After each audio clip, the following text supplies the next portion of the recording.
Si Umar bin Khattab ngambil kurma, selesai bijinya itu dilempar ke halaman rumah, masuk ke tanah, langsung keluar kurma, langsung besar, langsung berbuah. Assalamualaikum warahmatullahi wabarakatuh. Alhamdulillah teman-teman, kita bertemu lagi di channel Nasrus Sunnah. Semoga antum tetap diberikan kesehatan oleh Allah Azza wa Jalla. Teman-teman, siapkan dulu kopinya ya, satu gelas, sambil kita tonton cerita-cerita dongeng khurafat. Subhanallah. Jadi teman-teman, saya sudah berulang kali nonton video ini, selalu ngakak ya, saking lucunya teman-teman. Kok ada karomah seperti ini? Jadi saya berikan gambaran dulu sebelum kita saksikan videonya teman-teman. Jadi ada seorang habib bercerita bahwa dulu ada seorang waliullah, dua orang wali antara murid dan guru. Kemudian katanya di sini saling beradu karomah ya, saling beradu karomah antara guru dan murid. Gurunya yaitu Syekh Bamakromah tiba-tiba katanya melempar biji kurma ya, melempar biji kurma ke halaman rumah. Tiba-tiba masuk ke dalam tanah dan tiba-tiba langsung tumbuh pohonnya besar teman-teman, bahkan langsung berbuah lebat dan bahkan langsung bisa dipanen. Subhanallah. Kemudian kata Syekh Bamakromah kepada Syekh Abu Bakar bin Salim mengatakan, Abu Bakar, ini ibaratnya ya, kurma ini adalah nasi, nggak lengkap kalau nggak ada lauknya, coba dong keluarkan dulu karomahmu. Kemudian Syekh Abu Bakar bin Salim katanya entah bagaimana caranya, tiba-tiba langsung ada ikan yang ukurannya besar teman-teman di kamar mandi. Subhanallah teman-teman. Kalau antum kemarin menyaksikan video saya yang sebelumnya, kisah karomah Habib Abu Bakar bin Salim, yang disebutkan di dalam video tersebut, suka berhutang katanya teman-teman di masa hidupnya, berhutang sampai 1000 roti setiap hari. Kemudian sampai pernah ditagih oleh si pemilik toko tempat beliau berhutang. Kemudian katanya Syekh Abu Bakar bin Salim ini ketika membayar hutang cukup memerintahkan muridnya mengambil cangkul menggali tanah, maka keluar emas batangan. Nah, di video ini lagi disebutkan dia bisa tiba-tiba membuat ikan dalam ukuran yang besar. Lah, kalau memang Syekh Abu Bakar bin Salim ini bisa mengeluarkan karomah-karomah yang luar biasa seperti itu, ngapain kebiasaannya suka berhutang? Ini menjadi pertanyaan kita teman-teman. Taib, kita langsung saja simak videonya teman-teman. Jangan lupa kopi sama kacangnya. Oke.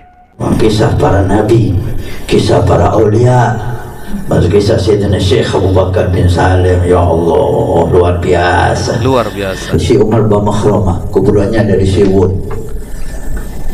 Beliau tidak mau ngajari santrinya kitab Risalah Busyairiyah, kecuali santri-santri khusus. Santri khusus. Ketika Sayyidina Syekh Abu Bakar bin Salim ngaji itu diterima sama beliau, tapi dengan perjanjian. Perjanjian ngamalkan semua yang di kitab. Siap, kita baca. Guru dan santri sepakat ngamalkan isi kitab. Siap. Siap. Setiap bab sholat diamalkan, bab ini diamalkan, bab ini langsung diamalkan. Kemudian sampai ke babul karomah. Bab karomah. Bab membahas tentang karomah para aulia. Ayo kita amalkan. Si Umar bin Khattab ngambil kurma, selesai bijinya itu dilempar ke halaman rumah, masuk ke tanah, langsung keluar kurma, langsung besar, langsung berbuah. Katanya Syekh Umar bin Khattab, Abu Bakar, ini kurma kalau nggak ada lauknya nggak enak. Kurma ini ibarat nasinya, kita perlu lauknya. Lauknya bagiannya ente. Siap guru. Kelompok. Di jedingnya itu, jeding masjidnya, duduk cukup racun. Disuruh ngambil santrinya, di jeding ke masjid ada ikan besar. Dilihat, kok racun. Langsung dibakar, dimakan sama kurma. Gurunya ngamalkan karomah, biji kurma langsung abu bungkana kurma langsung abu kurma. Santrinya Syekh Abu Bakar bin Salim, lauknya langsung ikan di jeding. Subhanallah teman-teman, luar biasa memang karomah dari kelompok-kelompok sufi ini teman-teman. Dan jelas ini adalah sebuah kebohongan dan karang-karangan mereka sendiri saja teman-teman. Kalaupun ada ini termaktub di dalam kitab-kitab mereka, ya di kitab-kitab mereka saja termuat cerita-cerita dongeng khurafat seperti ini. Coba silakan antum cari di kitab ulama yang masyhur terkenal ya. Tentunya ulama yang di sini yang saya maksud adalah ulama Ahlus Sunnah wal Jamaah, ulama-ulama kibar ya, seperti Imam Syafi'i ya, Imam Bukhari, Imam Mazhab yang lainnya. Antum tidak akan dapatkan cerita-cerita seperti ini.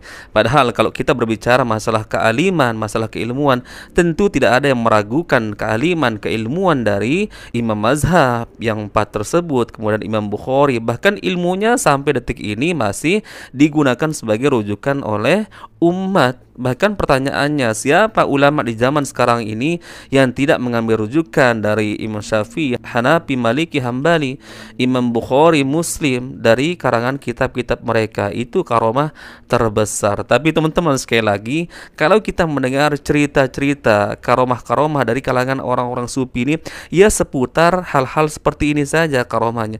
Cerita-cerita bohong layaknya kisah-kisah dongeng film kartun teman-teman. Subhanallah ya, seperti ini saja model karomah mereka ya. Dan jarang sekali mereka menceritakan tentang kemuliaan para sahabat Nabi ya, para tabi'in, tabi'ut tabi'in, Imam Mazhab, selalu dari kalangan-kalangan habib-habib mereka, guru-guru mereka, wali-wali mereka yang ada di Hadramaut sana teman-teman, yang ada di Tarim, Yaman sana.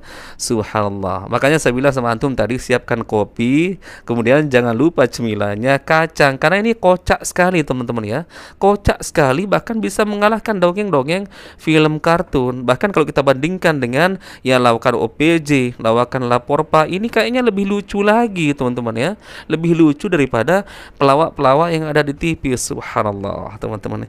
Teman-teman, saya jadi teringat tentang kisah ya, bahwa Utsman bin Affan sampai dengan detik ini memiliki rekening pribadi atas nama beliau. Kisahnya adalah ketika di zaman Rasulullah pernah terjadi musim paceklik, musim kekeringan. Kemudian ya penduduk kala itu di Madinah ya kalau tidak salah, atau di Mekah, kesulitan ya dalam hal air. Tidak ada yang digunakan untuk mandi, kemudian tidak ada juga yang digunakan untuk minum. Kemudian teman-teman, ternyata ada salah satu sumur pemiliknya adalah orang Yahudi. Kemudian Rasulullah mengatakan, siapa yang mau membeli sumur tersebut, maka Allah Azza wa Jalla menjamin surga baginya. Maka Utsman bin Affan bergegas untuk mencari si pemilik sumur tersebut. Ternyata pemiliknya adalah orang Yahudi. Kemudian ya terjadi negosiasi antara Utsman bin Affan kemudian dengan si pemilik sumur, mau membeli sumur tersebut karena mendengar sabda Rasulullah tadi. Kemudian dibeli dengan harga sekian, akan tapi ternyata modelnya adalah bergiliran. Misalnya satu hari untuk kaum muslimin mengambil air, kemudian satu hari untuk kaumnya si Yahudi tersebut. Ketika pada saat gilirannya kaum muslimin mengambil air, maka diperintahkan oleh Utsman bin Affan untuk mengambil air sebanyak-banyaknya untuk menjadi stok pada hari berikutnya. Kemudian dilihatlah oleh orang Yahudi tersebut, kemudian dia merasa iri karena jatah air sumur untuk giliran kaumnya ya terlampau hanya sedikit saja teman-teman, sisanya. Maka orang Yahudi tersebut menawarkan kepada Utsman bin Affan, kalau begitu bisa tidak kamu beli saja seluruhnya ya sumur saya ini, kemudian berapa kamu akan menjual? Dikatakan oleh orang Yahudi tersebut, dan saya ini mengutip dari keterangan dari kisah Ustadz Khalid Basalamah, dibeli seharga 20.000 dinar teman-teman, 20.000 dinar atau dirham ya, yang jelas kalau untuk ukurannya sekarang ini sekitar 67 sampai 8 miliar ya, 67 sampai 8 miliar. Karena kaget teman-teman, tiba-tiba Utsman bin Affan menyetujui ya, dan tidak disangka oleh orang Yahudi ini, ternyata disetujui dibeli dengan harga 20.000 dinar, keping emas. Maka saking kagetnya dan saking senangnya orang Yahudi tersebut kemudian mengatakan, wahai Utsman, sekalian saja aku berikan kamu kebun-kebun kurma yang ada di samping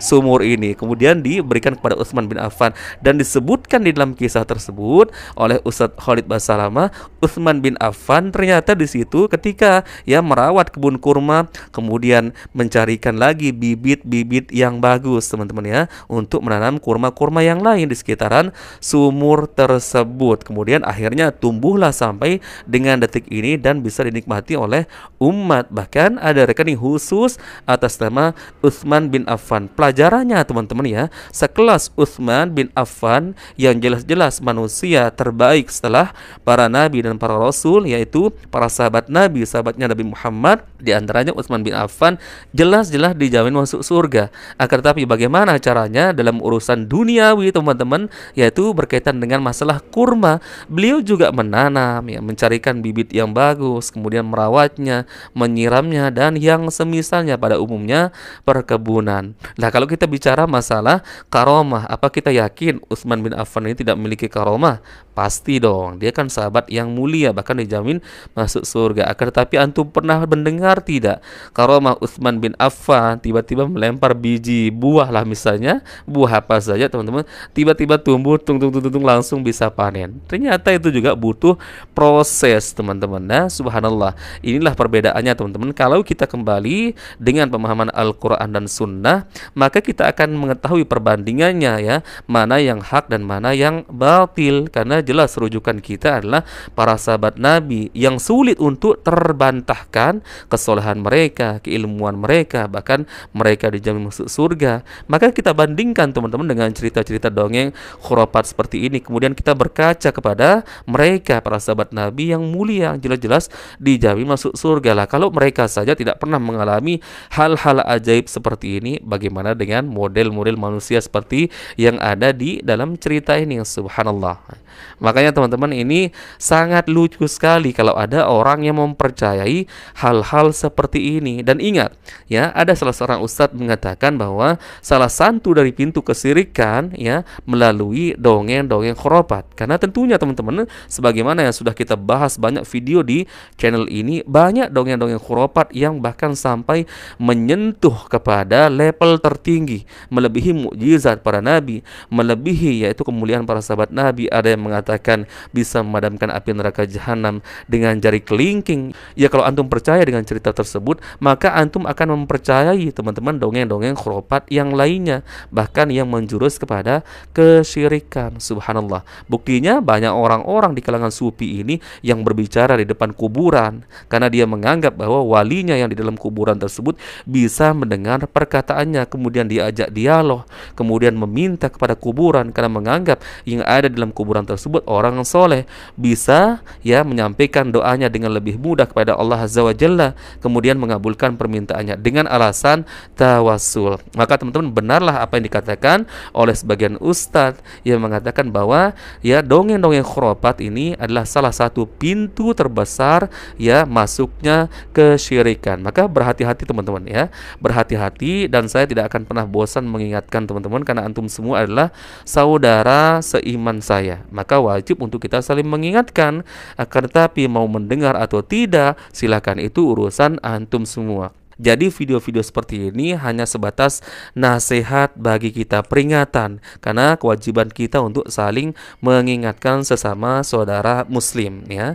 Innamal mu'minuna ikhwah, kata Allah Azza wa Jalla dalam Al-Qur'an, sesungguhnya orang-orang beriman itu bersaudara. Lah, kalau kita merasa bersaudara, tentu wajib kita memiliki rasa prihatin ya, rasa kasihan, rasa keinginan agar saudara kaum muslimin kita terselamatkan dari pemahaman-pemahaman yang berbahaya, terutama dongeng-dongeng khurafat seperti ini. Apalagi Rasulullah bersabda, "Mara'a minkum munkaran falyughayyirhu biyadihi, fa illam yastati fa bilisani, fa illam yastati fa biqalbihi, wa dzalika ad'aful iman." Barang siapa melihat kemungkaran, maka cegahlah dengan tangannya, kalau tidak mampu dengan lisan, kalau tidak mampu benci dengan hati, dan itu adalah selemah-lemahnya iman. Lah, kalau kita justru ya tidak bisa mencegah dengan tangan, tidak bisa mencegah dengan lisan, tidak bisa juga membenci dengan hati, maka tentu ini dipertanyakan teman-teman keimanan kita ya. Keimanan kita dipertanyakan karena Rasulullah jelas mengatakan orang yang benci dengan hati,